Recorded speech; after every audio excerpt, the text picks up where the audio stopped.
Local attorney and law professor Constance Anastopoulo is the Democratic nominee for South Carolina's Attorney General. I sit down exclusively with Constance for a special edition of Quintin's Close-Ups. And be sure to download the free Quintin's Close-Ups app in your Apple or Google Play stores, or listen to this interview later on the free iHeartRadio app.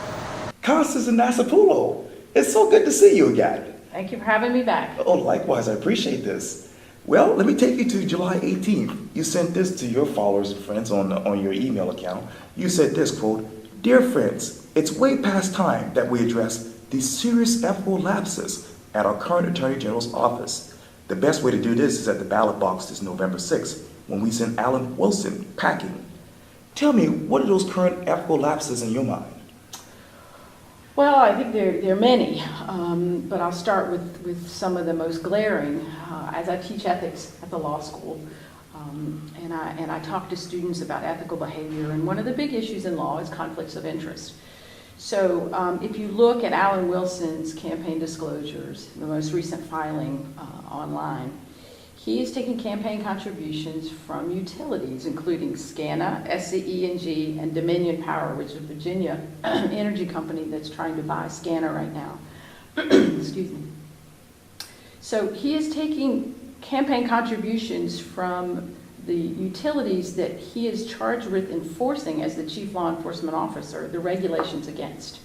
He, as the chief law enforcement officer and attorney general, is responsible for enforcing those regulations. And when you're taking money from the people you're charged with enforcing the regulations against, it creates a conflict of interest. And he's not just taking it from the companies, he's taking it from their PACs, he's taking it from the CEO, the CIO, the CFO, the wives of these guys, and it just creates the appearance of impropriety. It creates an environment where it's almost this pay-to-play mentality.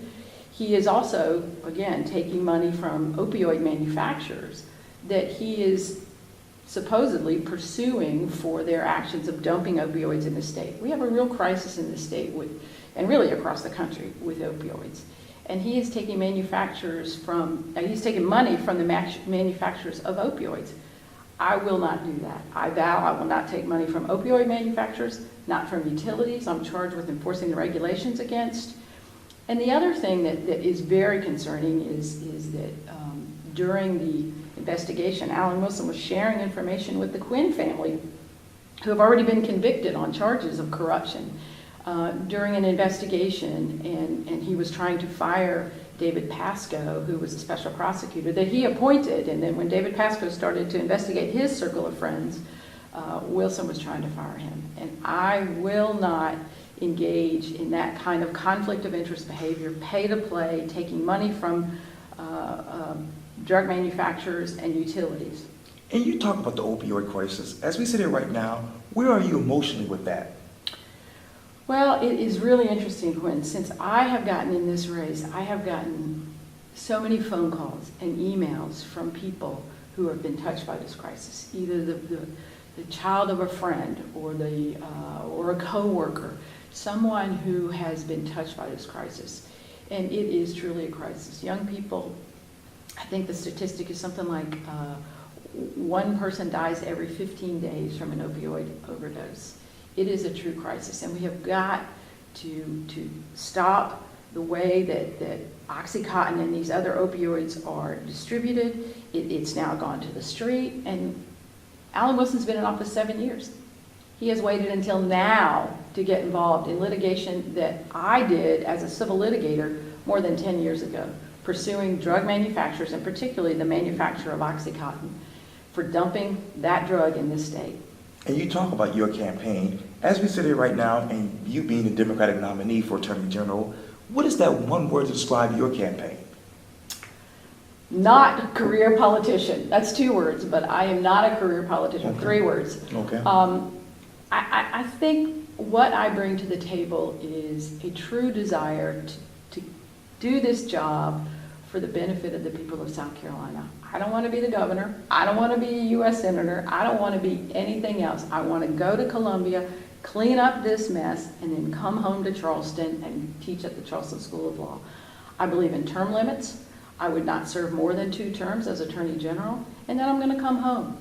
I am not seeking this position to further my career. I'm not seeking this position to be a career politician. I'm not seeking this position to be on the dole of the state. Honestly, I don't need another job. I'm a wife, I'm a mother, I'm a lawyer, I'm a law professor. I don't need another job, but I want another job because I think the people of South Carolina deserve an Attorney General, the chief law enforcement officer of this state, who will do the job ethically, responsibly, and not forever. And let me get back to the opioid crisis. Tell me, how would Constance Anastopoulo work with the state legislature to pass laws in your mind?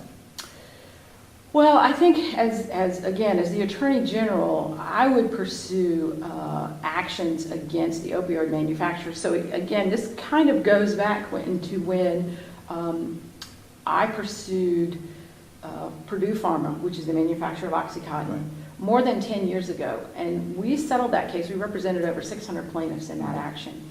And that was a civil case. And we entered an agreement with Purdue Pharma that they would not continue to dump OxyContin into this state. And it's the job of the Attorney General to enforce that agreement. And he has not done it.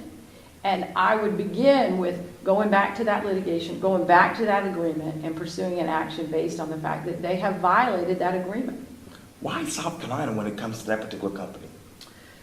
Well, it's really not just South Carolina. That company is making, I don't even know the number of millions of dollars. South Carolina is one piece of it, but as Attorney General of South Carolina is where I can do my work. But there are other attorneys general across the nation that are pursuing action. Okay.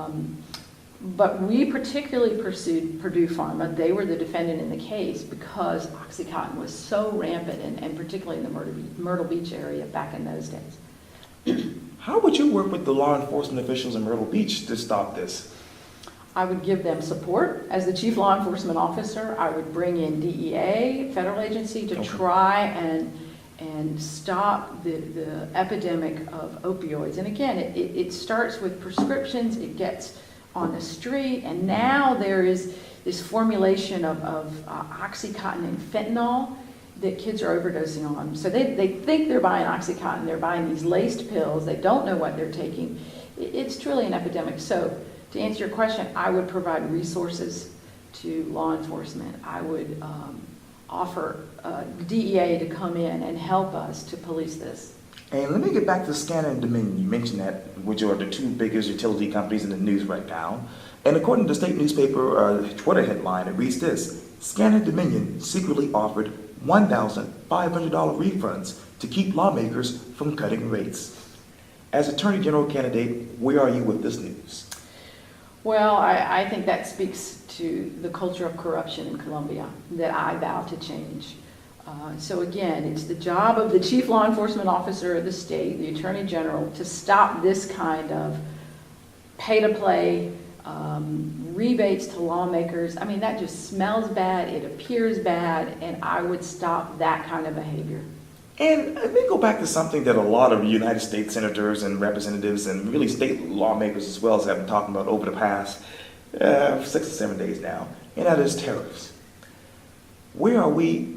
Really, what is the state of tariffs in South Carolina in your mind? Well, I'm glad you asked that question.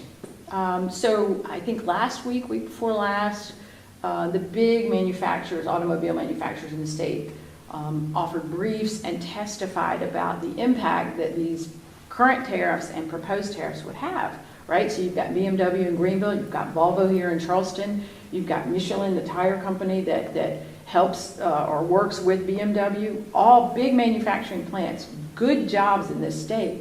And they have all said that if these tariffs get put in place, that they will have no choice but to move those jobs overseas because they will not be able to be competitive.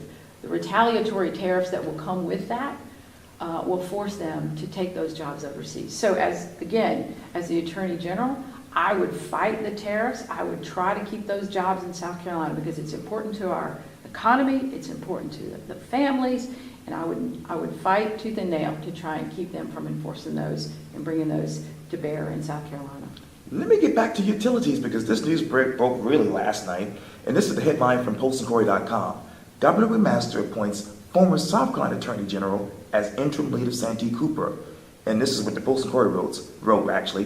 McMaster's decision, that is, to insert Charlie Condon as a temporary chairman of Santee Cooper comes nearly a month after lawmakers in South Carolina State Senate failed to approve Condon for the job full-time.